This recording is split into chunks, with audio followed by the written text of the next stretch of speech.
Hey everyone, welcome back to another tech video. In this video, I'm gonna show you that how you can resolve your problem. Problem is that just like a pop-up of there's an issue with your payment method and you just have to update your payment information.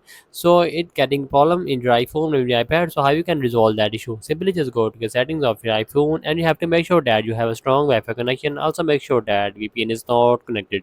If you have a connected VPN, just disconnect it.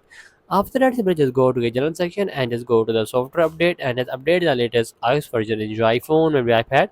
And after that, we'll just go back and just scroll down and just go to the transfer reset iPhone and just tap on reset and just reset the network settings from here. After that, simply just go back and simply just go to Apple ID and just try to sign out your Apple ID and again sign in your Apple ID and simply just go to the payment and services section and just update your payment information just like that. You just have to just remove your card, anything, debit card, PayPal, anything you just have to just add in the Apple account. Try to remove it and again try to enter your credit card, debit card details in your iPhone or your iPad and your problem gonna solve. So that is the video. Make sure you like our video and subscribe our channel for more tech related videos.